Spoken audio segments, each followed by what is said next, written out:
जय श्री कृष्णा। प्रिय दर्शकों, आप सभी का स्वागत है हमारे इस YouTube चैनल पर। दर्शकों, इस बार होली पर फिर एक विचित्र संयोग बन रहा है और बहुत लंबे समय के बाद में यह संयोग बना है। इस बार होली का त्यौहार भी 2 दिन मनाया जाएगा, यानी भारत के कुछ हिस्सों में 6 तारीख को यानी 6 मार्च को होलिका दहन होगा और 7 मार्च को धुलंडी होगी, और कुछ हिस्सों में भारत के 7 मार्च को होलिका दहन होगा और 8 मार्च को धुलंडी होगी। ऐसे में एक विरोधाभास होता है कि आखिर ऐसा क्यों हो रहा है, और ये इस साल का लगभग चौथा संकेत है जो हमें त्योहारों के माध्यम से मिल रहा है। अगर आपको ध्यान हो तो पहले भी यानी पिछले साल भी रक्षाबंधन पर ऐसा ही एक संयोग आया था जब राखी रात्रि में बांधी गई थी, क्योंकि पूरे दिन भद्रा का साया था। ऐसे में इस बार भी होलिका दहन भद्रा के साये में होगा और ये संकेत फिर अच्छे नहीं है। दर्शकों, युग परिवर्तन का समय है, इसीलिए हमारे इन त्योहारों के अंदर भी एक विचित्र तरह का संयोग देखने को मिल रहा है जो अप्रत्याशित है, और इस बात का संकेत है कि आने वाले समय के अंदर युग परिवर्तन तो होकर रहेगा, और यह समय भी इसी तरह के इंडिकेशन दे रहा है। मैं आपके सामने ज्यादा लंबी बात तो नहीं करूंगा, लेकिन कुछ संकेत आपको दे देता हूं, आपको बहुत अच्छी तरह समझ आएगी। अगर आप गूगल करेंगे तो आप पाएंगे कि इस समय पर यानी इस बार यूरोप के कुछ देशों के अंदर भी जिन पहाड़ों पर बर्फ हुआ करती थी, वहां इस बार बर्फ नदारद है। टेम्परेचर अपने सामान्य से 10 डिग्री ज्यादा है। भारत के कुछ हिस्सों में जहां बारिश हुआ नहीं करती थी, वहां बाढ़ आ रही है। रेगिस्तानी इलाकों में बाढ़ आ रही है। कुछ जगहों पर सर्दी अपना प्रचंड रूप दिखा रही है, और जोशीमठ जैसी घटनाएं तो आप देख ही रहे हैं।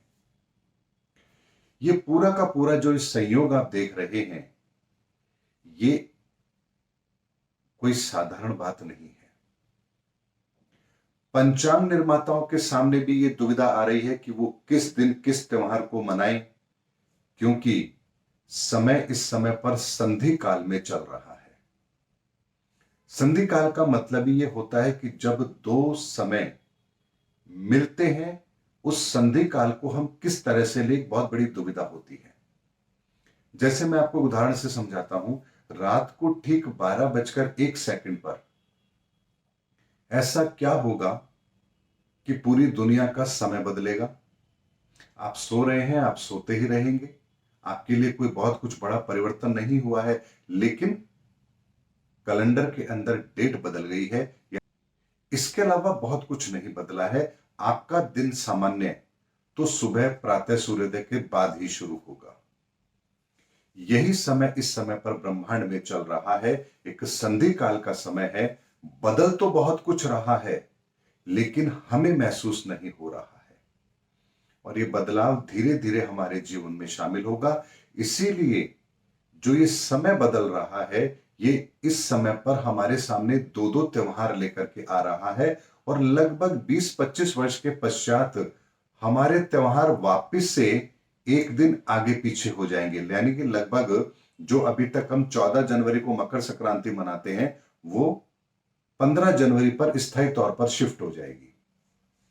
ऐसे में आपके लिए फिर एक बड़ा संकेत है कि किस तरह से प्रकृति अपने आप को बदल रही है, और उसके इंपैक्ट हमारे जीवन पर शामिल हो रहे हैं, और ये साधारण बात नहीं है।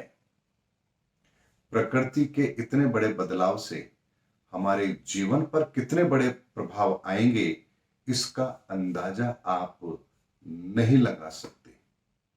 हमारी सोच, हमारी जलवायु, हमारे आसपास के वातावरण, हमारी परिस्थितियां, हमारे रहन सहन, हमारे विचार, हमारे धर्म विशेष को मानने का तरीका, हर चीज बदल जाएगी हमारे आसपास की आने वाले कुछ समय के अंदर। इसीलिए दर्शकों, इस परिवर्तन को महसूस कीजिए, समझिए, और बार बार प्रकृति हमें संकेत दे रही है। ये अच्छी बात भी नहीं है, क्योंकि ऐसा परिवर्तन जब सदियों में होता है तो जो सहजता से इसे स्वीकार करते हैं उनके लिए तो कोई बड़ी तकलीफ की बात नहीं होती है, लेकिन कुछ लोग होते हैं जो हठधर्मी होते हैं, परिवर्तन को स्वीकार नहीं करते हैं, उनके साथ प्रकृति बहुत ही क्रूरता से पेश आती है।